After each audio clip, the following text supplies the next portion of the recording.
Welcome to Coach One for Me podcast. I'm Mark Eberly. With me today, Gary Evans, Mike Yurigan. We're going to talk about some golf. Fellas, let's tell, first of all, Gary, you're here. We are at the Habitat Golf Course in Valcaria. If you don't know where that's at, Google it. And don't mix it up with the Tom Cruise movie, which I did. So Gary is here at Habitat. Gary, what do you do here at Habitat for us? I run the day-to-day operations here at Habitat and also give golf lessons on the side. Good. And Mike is the big cheese for Golf Brevard. He general manages both golf courses. And just so you know, he got this wonderful framed piece of paper this week for how many years? 25-year anniversary of my PGA membership. Awesome. That's impressive, isn't it? So he'll have all the good answers for us today. Guys, we just want to talk about some golf. Something a little different. And I was reading an article last week. It talked about your pet peeves on a golf course. So we've all been on a golf course a zillion times. So let's talk about pick your pet peeve, something that really annoys you when you're out there playing. I can tell you mine right away. It's real easy. And that is slow play. And it's not just slow play. It's the slow play in your group. When you have one or two of those guys, they're so slow, it makes you crazy. And no matter what you do, they don't speed up. You know, I can remember coming from small town and being a good golfer, and, you know, we'd go out and walk 18 holes and, you know, play 3 hours. Then I started playing mini tours, and you're standing on the tee, and it's 5 hours, and it just kind of ruined my game for a long time. So my pet peeve is golfers know how to move along. It's like, come on. It's not that serious. You're not getting a check. Just go play golf and have some fun. Who wants to take the next shot at it? I'll go ahead. Mine's the same thing, slow play with, I know that the World Golf Handicap Association now has really emphasized 3 minutes to look for your golf ball. And what I still see today out there a lot is that all 4 guys will go to look for that guy who lost his golf ball in the woods. And they all look 5-6 minutes, and then they say, okay, it's time to go shoot a drop ball and hit again. Well, now they have to go to their 3 balls, and they have to go through their routine and hit. Yeah. What I emphasize is to drop that guy off where you think his ball is lost at. The other 3 guys go to their balls and hit, and by the time all 3 of them have hit, he looks up and sees they're waiting for him. It's 3 minutes is up. It's time for him to drop a ball and hit and get going. You know what? If they're not in my group, you know what I'd prefer they do? Just have that cheat ball in your pocket and drop it after 30 seconds and play it and move on. I'm fine with that. All right, Mike. Well, mine's pretty obvious. With my background of my father being a golf pro and superintendent, my pet peeve is basically the golf course and so much the etiquette and also the respect of the golf course for all of us. The new golfers, some of the old-time golfers and people that have been around a while, we need to try to educate the younger folks that are playing. They'll enjoy it more. Respecting the greens, fixing your ball mark whenever you can, fixing a couple extra, raking the bunker. I played in a pro with a good friend of mine, Tony Wilson, yesterday in Orlando, and they were doing some work on the bunker on when there was the 9th hole, par 5. I hit the ball in the bunker in 2, and I had a nice, hopefully I thought it was an easy bunker shot, and they didn't rake the bunker after they got done working on it. So it was okay. We played the ball as it lies. I ended up making a par anyway.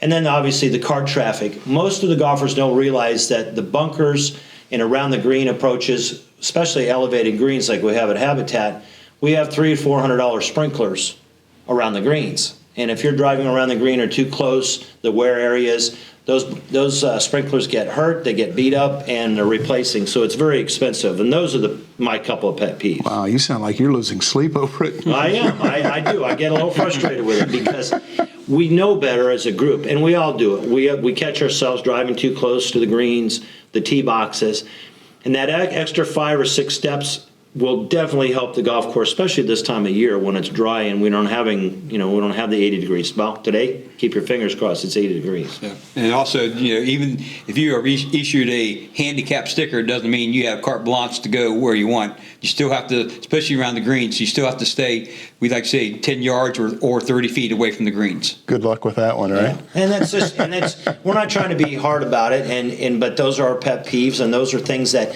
you all can do to help us maintain the golf course at a higher level that we would like to, so everybody can enjoy it. Well, I always have a good laugh where, the guy comes in, asks for the handicap flag, and of course, sure. It's like, if you have an issue, we're going to help you. Sure.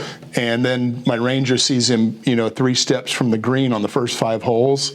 So we talk to them in a nice way, and he's like, well, I can't walk that far.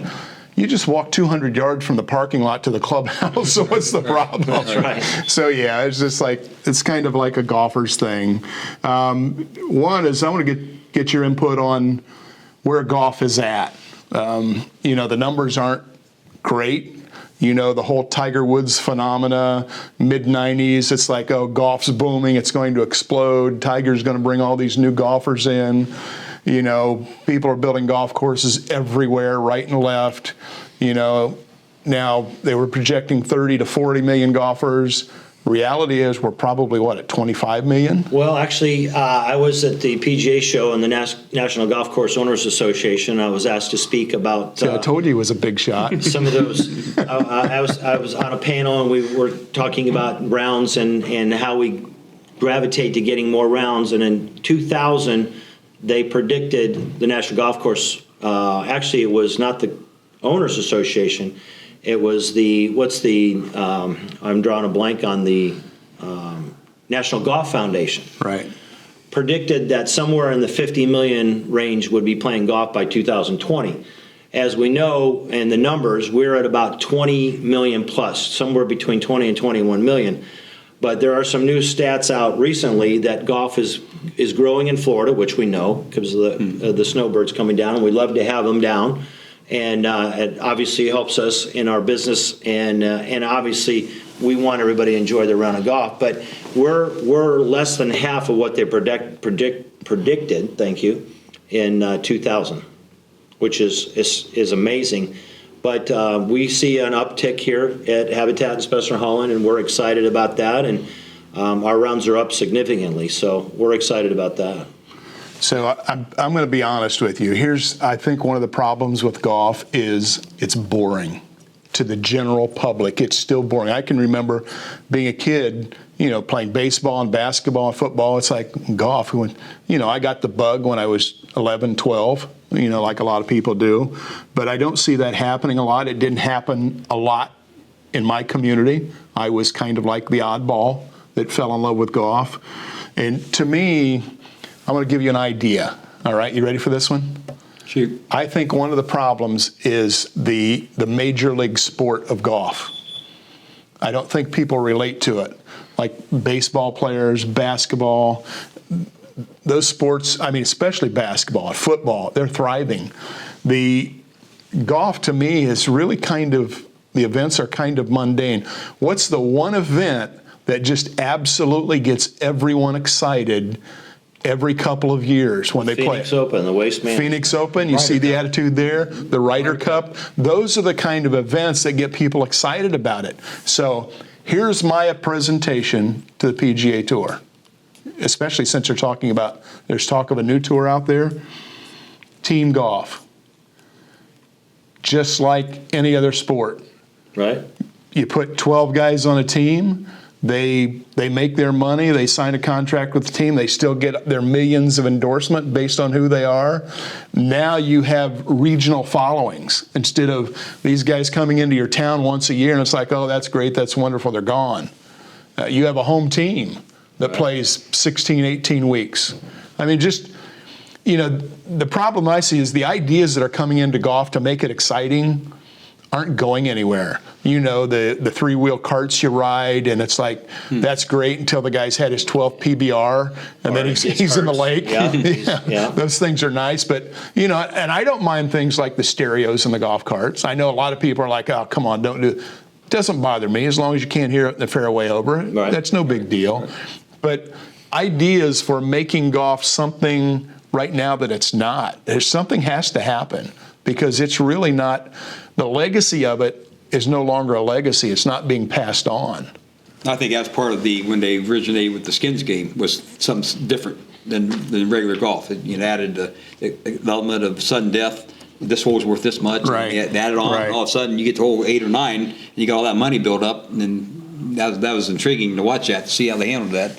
That's a good point, because when you play with your foursome, that's what you play. You can relate to that. Right, you play skins or whatever. You can't relate to guys playing for 4 days and winning $1.5 million, and the guy in sixth place not upset. He's not upset anymore because he's taking $500,000 home. Right. It's just kind of like it's become a total spectator sport because you're not really connected to it. A lot of things I hear about why golf isn't catching on is because it takes too long to play it. That's the first thing I hear all the time, is the time that it takes to play it, and the game's hard. I mean, I tell everybody when I give lessons, this game's not easy. Okay, you got to work at it to get consistent ball striking out of it, and it's not easy. You got to put time and energy into it, and the game takes a while to play. And so now you see PGA stuff that really emphasizes a lot of 9 holes.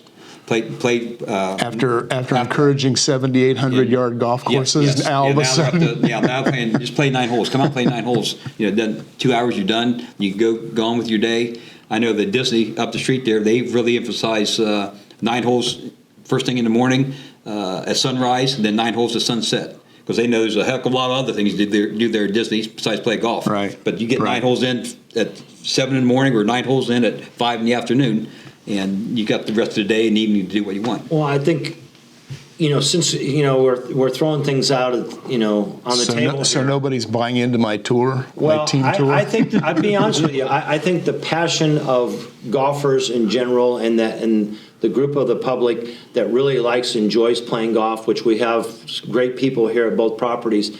I think you're right. I think we lose a little bit of what was exciting for me when I was at a private club and now being at public facilities and others, the men's member guests, the ladies' member guests, when people would come out and watch the playoff, we'd have 50 carts out on the golf course on the 18th green watching them come up, because they wanted to see the winner. They wanted to be part of it. And, whether we had a dinner or a cocktail party or whatever after, or something for the kids to do, there was always that suspenseful thing. And I think those things can be really looked at down the road and be part of what we do in the future, especially at our 2 properties. Because I've talked to these 2 at depth, and they know I pick their brains all the time. What can we do to not continue to be doing the same thing every day? What can we do to change our minds, change our friends' minds, our players' minds about enjoying their round of golf a little bit better, that new wedge, the new putter, the driver, whatever it might be that keeps them and keeps the passion to come out and take a lesson from Gary or Mark or myself. I gave a couple of guys a lesson today. A gentleman just had a massive heart attack, and 6 weeks ago he didn't think he was going to be alive. But he's a competitor. He wants to be back on the golf course, and he wants to play with his friends. And that's where we have to continue to draw the change of giving them the opportunity and having fun doing it. There's the interesting thing with giving lessons and stuff like that. I'd like to get your 2 guys' opinion on it, is that with all the new technology and golf clubs and golf balls, and courses are in better shape now than they ever have been, but the average person's score hasn't changed in 40 years. Why is that? Ponder that question for a second. Well, I'll let my senior answer that first, and then I'll tag on to it. The place that has gotten better is on the tour. If you look at the scoring there, yes, the numbers are better. But for the average golfer is still the average golfer. Right. He's still shooting that. If they break 100, they're happy. There's no radical breakthroughs in instruction. I mean, it's still the same instruction. So there really hasn't been that much evolution to that whole process. And, it's like when I start teaching one, and I've been doing it a long time, my first question is, what's your expectations? Well, I want to be a 1 handicapper. Well, here's what that's going to require out of you if you want to do that. Now, would you like to have fun and be a 12 handicapper? We can get there real easy. So that's part of the issue as well. Well, I'll piggyback on that. The pro that we had in Orlando at Dubstred yesterday, Tony and I played, and we had an educational seminar, and a gentleman was a chiropractic doctor, and he has got a laundry list of impressive things that he's done. And he basically said to us, there were about 35 pros in the room, and we're trying to get education points and learn things. And Tony and I looked at each other after our miserable first 9 holes, and we go, we're out of shape. We're not golf ready. And that's what he emphasized about the muscles in your structure and what it takes to be a good golfer, and what you can do simply at stretching at home and doing some basic things.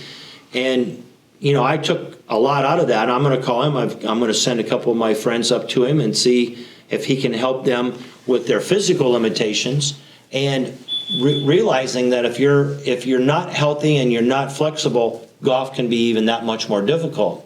And we know the difficulty it is.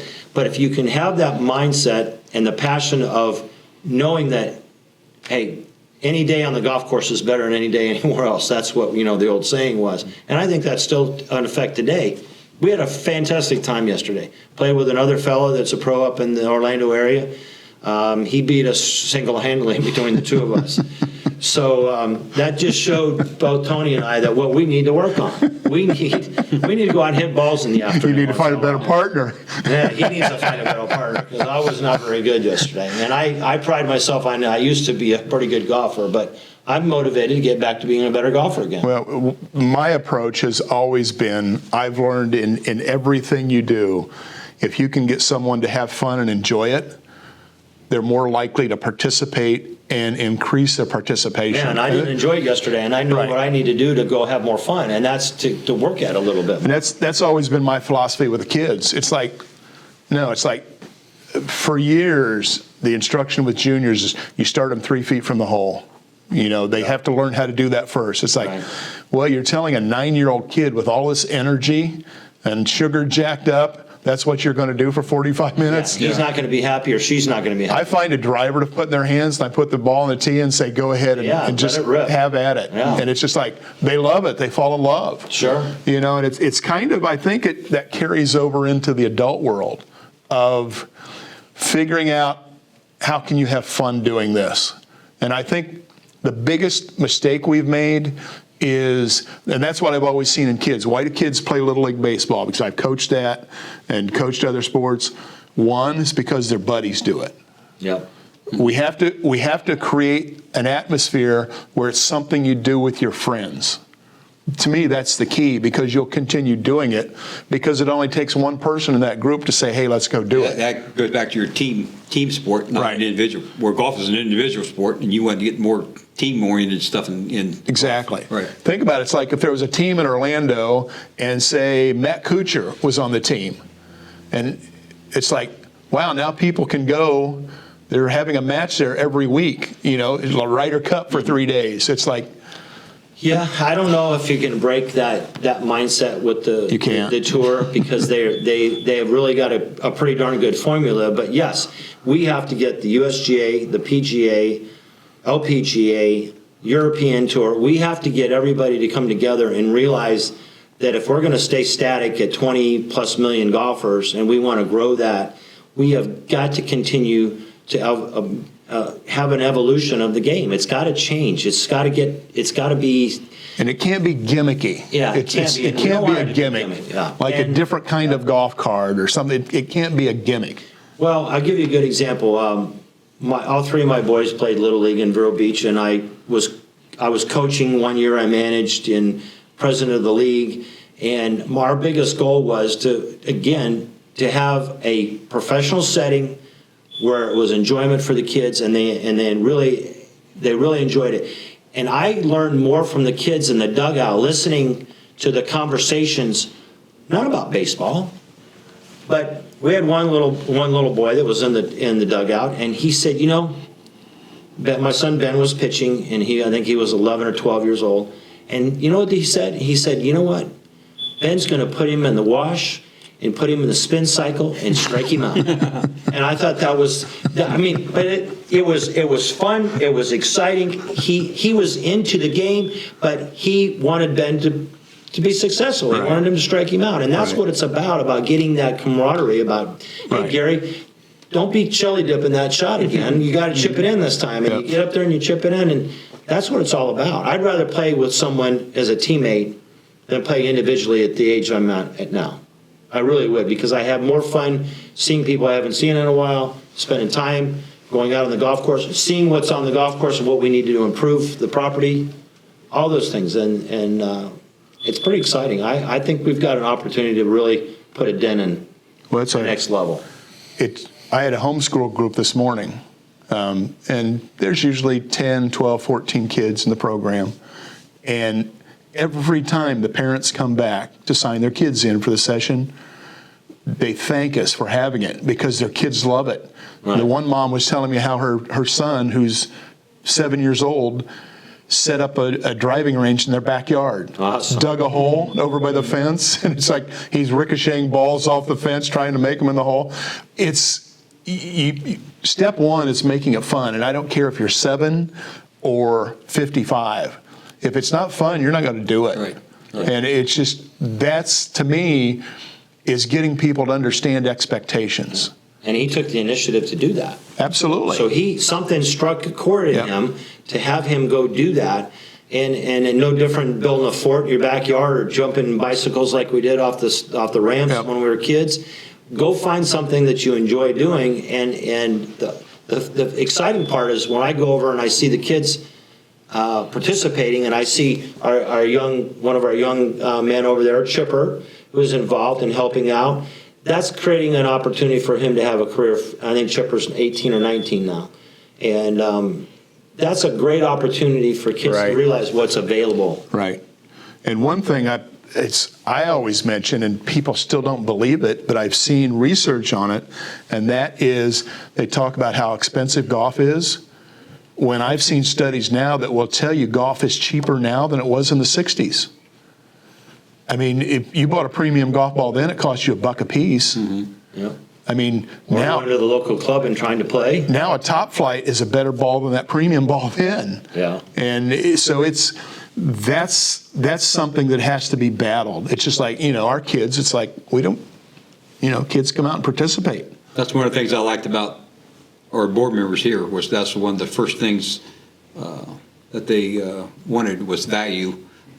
Good golf course at a good value. Right. Because it's very Right. easy to, this place will get to the point where we could be able to charge $75 a round if we wanted to, because being a nonprofit, we're putting all our money back into it. Right. The better the condition of the course is, the more people think that they get charged. Right. But there's a limit with that, and that's what I like about this place is that I know the board will make sure that we keep the value that everybody can afford it, but have a very good playing opportunity here, Right. condition-wise Right. and stuff. Exactly. Well, and that's, the thing that I've been now preaching for a long time, because you guys know I've been around junior golf a long time. That's been kind of my theme, is we've got to get away from junior golf, and it's got to be family golf.